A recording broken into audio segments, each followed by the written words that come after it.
Justru untuk memberikan keteladanan, ciri-ciri sebagai muslimah yang memiliki iffah, memiliki harga diri dan rasa malu.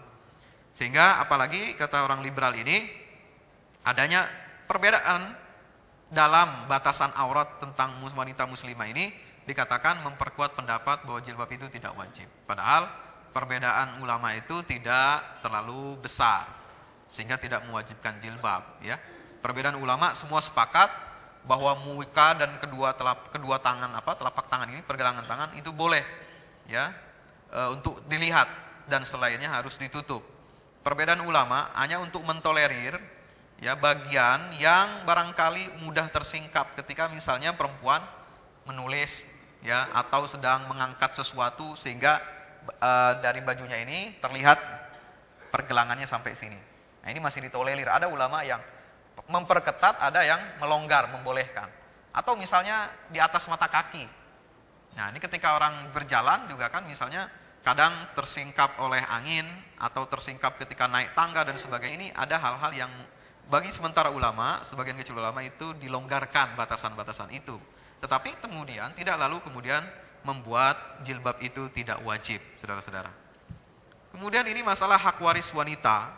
Saudara-saudara, kita bisa melihat aturan ini diatur secara ketat di dalam firman Allah surat An-Nisa ayat 11 yang mana Allah berfirman, yusikumullahu fi auladikum lidzakari mithlu hazzil unthayain.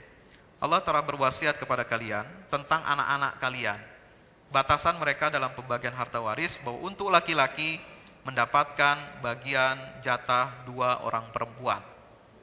Dalam tafsir liberal dikenal adanya pemisahan antara makna dan signifikansi sebuah ayat. Dan ini harus dipisah. Maknanya memang adalah perbandingan bagian pria dan wanita dalam waris, yaitu 2:1. Ini tetap. Tetapi ada signifikansinya yang terus berubah adalah maksud daripada tujuan daripada ayat ini diturunkan adalah untuk memperbaiki nasib kaum perempuan. Sehingga ayat ini mesti dipahami sebagai solusi sementara dari upaya tersebut dalam memperbaiki kaum wanita ini dalam sistem budaya yang memang dominan laki-laki dan menindas perempuan.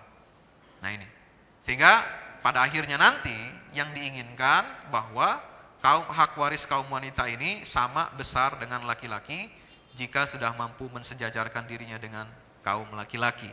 Saudara-saudara, orang liberal ini tidak membedakan, ya, mereka menggeneralisir segala sesuatu dengan menyatakan hak waris perempuan dan laki-laki harus sama besar.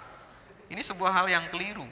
Di dalam Al-Quran, ajaran syariat Islam ada 3 macam jenis pembedaan harta waris untuk jenis kelamin laki-laki dan perempuan. Ada yang memang bagian laki-laki lebih besar daripada perempuan, itu dalam kasus anak-anak laki-laki dan anak perempuan yang langsung hubungannya darah dengan si pewaris yang meninggal dunia. Ada lagi yang bukan dalam status dia sebagai anak dan orang tua, tapi mungkin sebagai saudara kandung atau saudara lain ibu. Nah, ini bisa sama derajat atau sama porsi bagian waris itu. Ya, atau bisa jadi perempuan justru akan mendapatkan jatah yang lebih besar di dalam waris itu dalam kondisi yang lain daripada 2 yang tadi saya sebutkan di atas.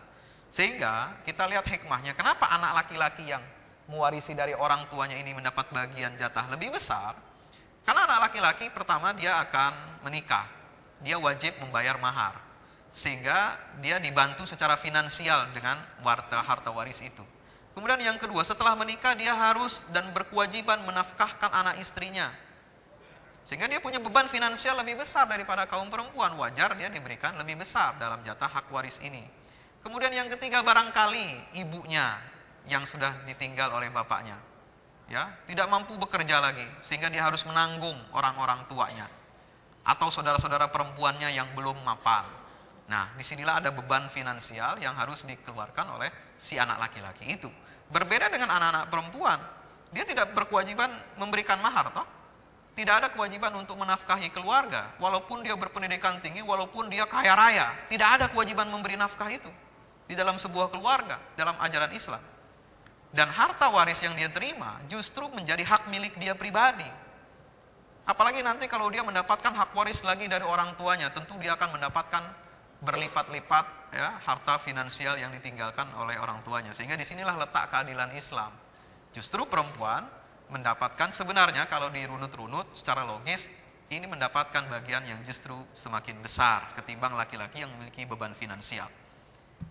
Saudara-saudara, tentang poligami lagi, ini juga yang sering dijadikan rujukan untuk diliberalkan pemahaman terhadap ayat-ayat Al-Quran ini.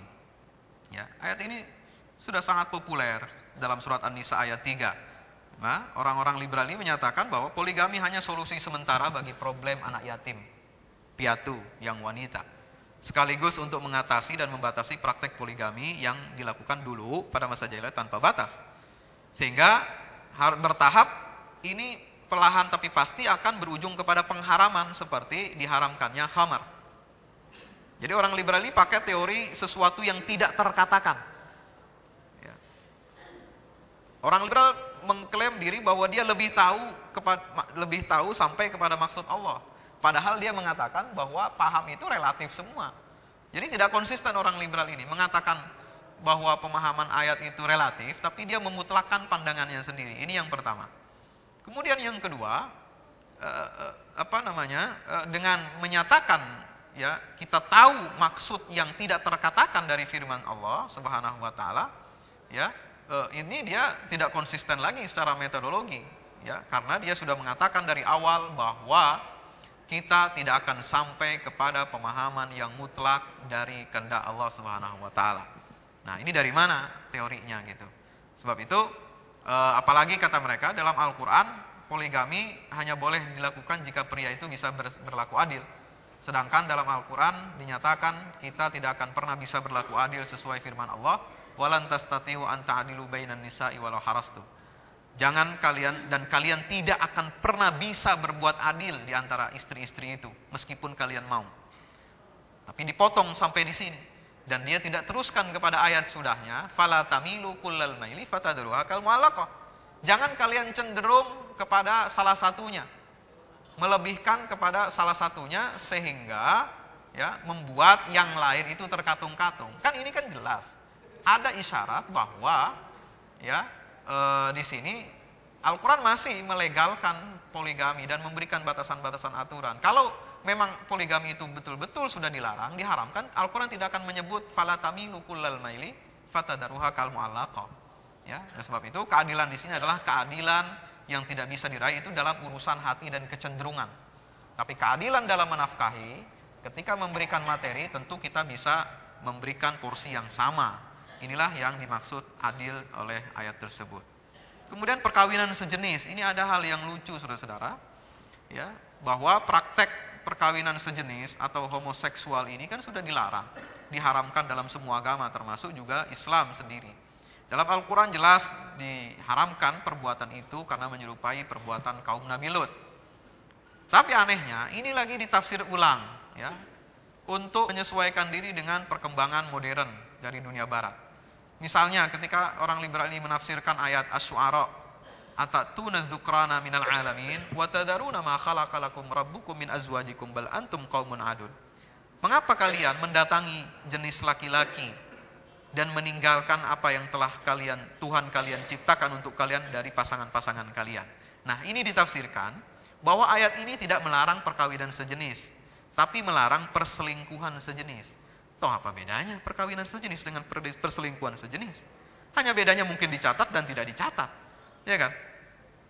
Nah ini apalagi kalau kita melihat di sini ada lagi dikatakan bahwa homoseks ini bukan penyakit, tetapi fenomena alamiah, ya, fenomena alam sunnatullah. Padahal kalau kita mau melihat fenomena alam yang betul-betul alami dan sunnatullah, semua makhluk di dunia ini diciptakan berpasang-pasangan. Toh kucing pun yang tidak ngerti agama, tidak tahu halal dan haram, ya, tidak mau dia berhubungan sesama jenis dengan sesama kucing gitu. Ya nggak mau dia, ya, terlalu berlebihan bagi mereka. Mereka bisa membedakan mana yang jantan, mana betina. Apalagi manusia ini yang dikaruniai akal, diberikan bekal agama, fitrah dan sebagainya, masa bisa terjerumus kepada hal-hal yang tidak logis ini. Sebab itu, apalagi dikatakan ini bisa menjadi solusi bagi ledakan penduduk sekarang di dunia ini. Ya, dulu diharamkan karena apa? Karena manusia masih sedikit. Ya, makanya dilarang perkawinan sejenis itu karena tidak bisa reproduksi manusia ini. Nah, sekarang manusia sudah kebanyakan, Pak. Sudah 6 miliar katanya. Oleh sebab itu kita batasi saja, bukan hanya dengan KB tapi juga dengan melegalkan praktek homoseksual ini. Nauzubillah. Ya. Ada lagi tentang keharaman khamar dan judi, sesuatu yang sudah dijelaskan tegas di dalam Al-Qur'an. Ya ayyuhalladzina amanu innamal khamru wal maisir wal ansab wal azlamu rijsun min 'amali syaitan fajtanibuhu la'allakum tuflihun. Bahwa khamar dan judi, mengundi nasib dan mengadu anak panah ini adalah perbuatan buruk dari pekerjaan setan. Rijsun, ya. Sebab itu, nah ini menurut hermeneutik, tafsir yang model hermeneutik menundukkan agama, ajaran kitab suci dalam ruang sejarah dan budaya. Kita lihat konteksnya, kata orang liberal. Kenapa harus lihat konteksnya? Ya dong, hukum ini kan berlaku sesuai dengan konteks masing-masing. Coba kita lihat kenapa khamar diharamkan. Mekah dan Madinah itu adalah gurun tandus yang panas. Kalau ditambah minum khamar lagi, minum arak lagi, tambah semakin panas kita, semakin gerah. Sehingga di wilayah yang dingin, seperti puncak Everest, seperti di Eropa dan lain sebagainya, atau di ruangan ber-AC, pengharaman ini tidak lagi relevan. Ya. Atau misalkan, kenapa judi itu haram? Lihat konteksnya, karena Mekah Madinah saat itu adalah daerah miskin. Ya. Sehingga di wilayah yang kaya atau judi yang bisa diregulasi supaya tidak membahayakan, apalagi bisa dikelola secara profesional sehingga menjadi devisa negara. Wah, ini ya, senang ini. Ya, jadi devisa negara, bahkan jadi proyek ya. Para aparat keamanan ini. Nah, sebagian oknum, tidak semua ya. Ini maka tidak perlu dilarang gitu. Oleh sebab itu, ini saudara-saudara, keharaman ini dilihat secara kontekstual ini sangat-sangat berbahaya. Sebab apa? Keharaman judi dan khamar itu dalam Al-Quran ditegaskan dalam ayat setelahnya 91, karena perbuatan itu yuqi'u bainakumul adawata wal baghdha fil khamri wal maisir.